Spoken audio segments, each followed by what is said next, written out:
Let's talk about Father Ted creator Graham Linehan. Rarely out in the headlines and usually for reasons around this area.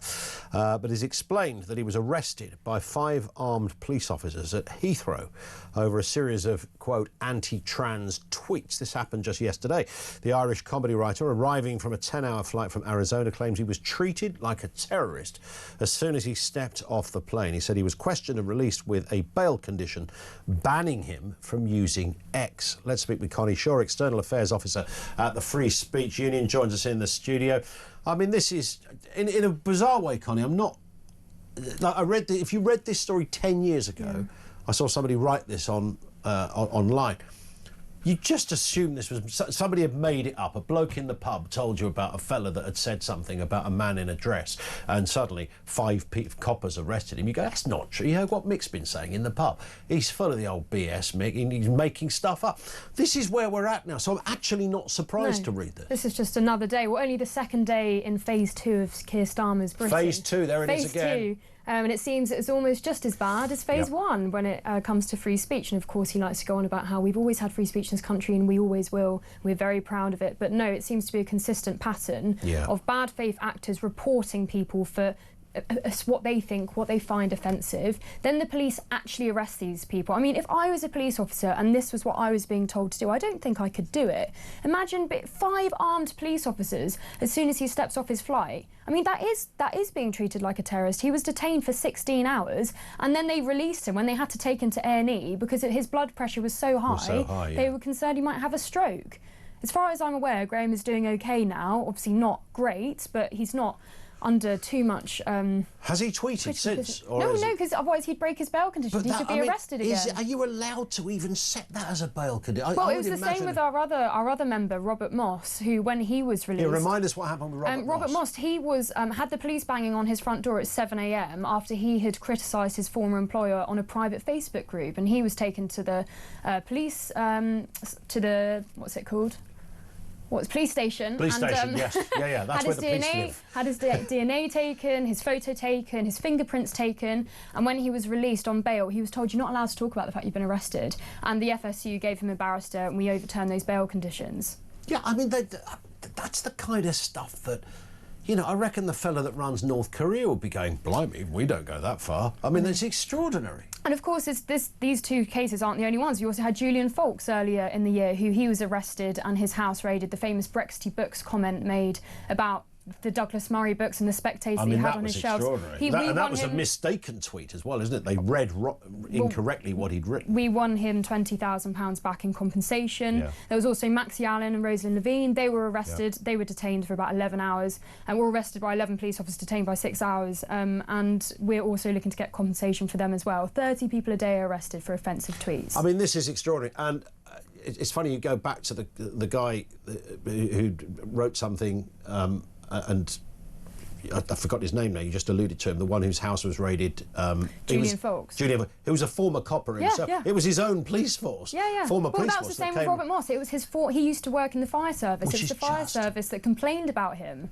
That ended up being... it's just extraordinary. And these cases, what's with the raiding of the house, for God's sake? Well, that's another pattern. They seize their devices. So Robert had to go out and buy his own devices again. I don't know how what devices Graham's using at the moment to post on Substack, but his devices have been seized as well.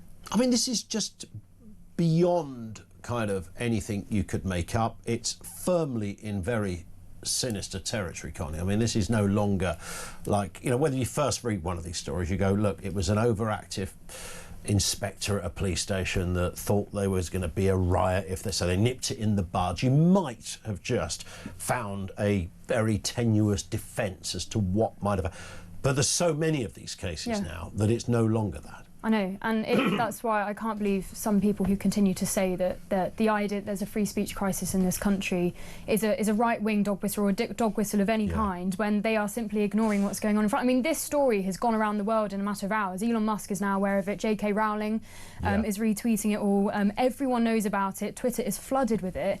And sadly, obviously, Graham can't tell us what's going on. Who's behind all of it? Because, I mean, I know there's a big thing to talk about Stasi Starmer and his, thing, but this predates Keir Starmer, of course. So these cases were going on way before this. Yeah, well, there is a pattern of some very litigious trans activists who will go after Graham for the rest of his life, it seems. They won't leave him alone, like he hasn't suffered enough for speaking his mind.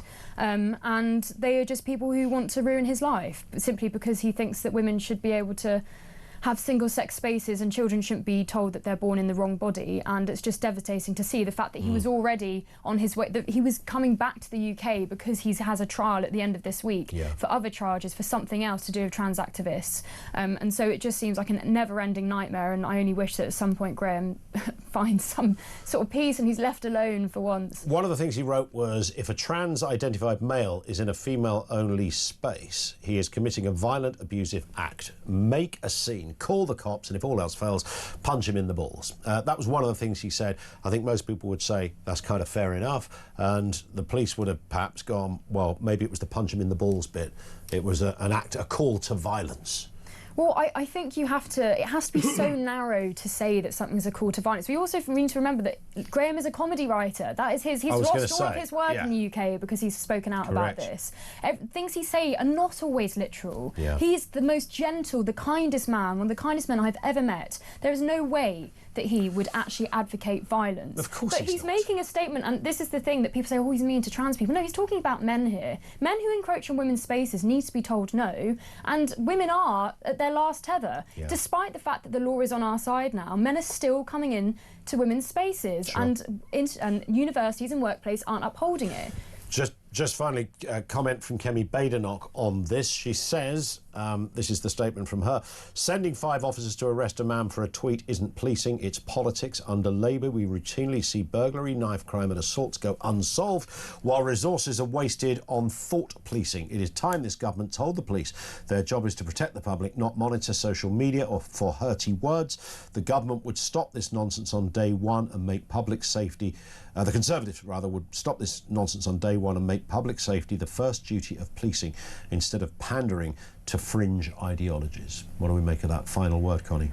I mean, it's great, but obviously these issues did exist under the Conservative government. There were issues, but it's since Labour has been in power, it seems like all of a sudden it has been an absolute avalanche.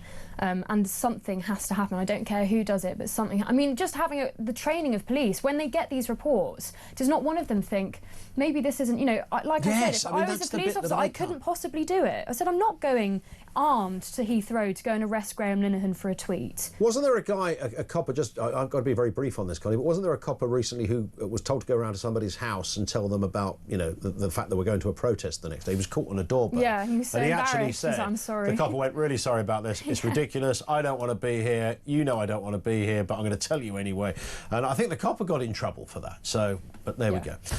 Connie, great to have you with us, thank you. Connie Shaw with us on the programme, External Affairs Officer for the Free Speech Union.